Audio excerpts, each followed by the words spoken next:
Hello, welcome to Get Your Mind On. I'm Lori Stohs. Well, you'll see us in a different environment today. Scott and I were just talking about that we've really never been outside before. But today I'm going to talk about your approach to fun. What is fun?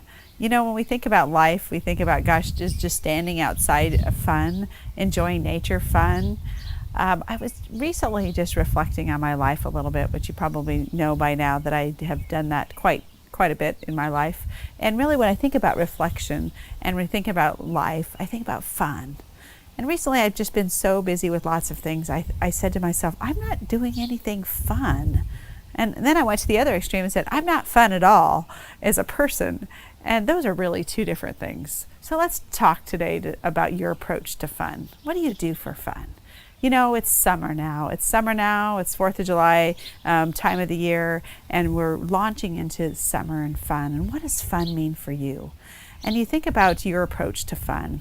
Is your approach to fun, are you kind of the funny person who's always the one in the environments telling the stories and being the jokester and being the funny one? Or are you kind of the fun one that's just kind of fun silently and kind of quirky, and sometimes maybe it's just a silent fun, the way you approach things? So there's that kind of fun. But I want you to really think about your life. What do you do in your life that's fun? How do you really relish the true you? The true you that's you, but you don't have to feel like you can go extreme to be fun and crazy like some of your friends who jump out of airplanes and maybe ride fast motorcycles or do something and you think, oh my gosh, I have to be fun like that. That's what fun is. We have to really think about our own definition of fun.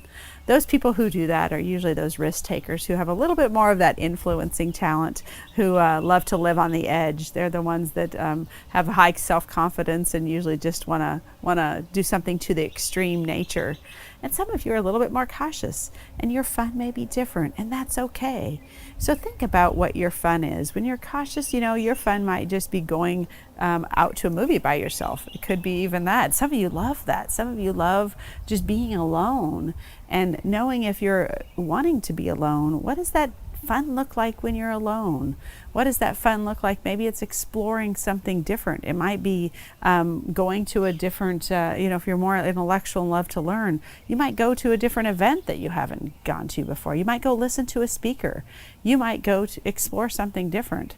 I've been looking at different places to worship, and it's really been kind of fun. Even though it's a long process, I step back and think about, look at the different experiences that I'm gaining. And I've gone to lots of different types of denominations. I've even gone to a meditation center. I've done various things just because I'm curious and I want to learn. And so but that's a different experience. Now you might say, is that very fun? Well, when you're intellectually, when you love the intellectual side of it, that's kind of fun because you're seeing things in a different way. Fun might be just getting together with people. For some of you who are relationship driven, that fun always is surrounded by people. It might be your family, it might be doing different things. You might have had that Father's Day weekend where you were out grilling and being with everybody and all around your family. You might be out at the lake, you might be going to an amusement park. Whatever that fun is, some of you may say, my fun is just because I'm with people, that I can make anything fun as long as I'm with people who I love to be with and people who I enjoy. Some of you might have fun outside. It might be the nature, as I mentioned, the plants and being in your garden and just being able to go for a walk and go to the botanical gardens or going to the zoo or going somewhere where you can experience nature because that's a part of you and those pieces are fun for you. So when we think about summer, we think about fun. And I want you to think about your fun this week. So for positive charge 1, what's your level of fun? Would you call yourself a fun person? Are you an outgoing person or are you a quiet fun person? And 3, why don't you think of something that you can extend this week to do something that you've never done before that could be fun that you haven't experienced before? As we really think about our time in our lives, we have so much time that we spend together at work. Hopefully we create some fun at work in our work environments because we need to be engaging, and that's fun too. So make sure you don't forget that and really think about your life and where do you spend your time. Sometimes we get so married down into the details, into the work and our life and serious nature that we really need to step back and say, what fun can we bring to our lives because life's too short. Thanks for joining us today, and remember to get your mind on.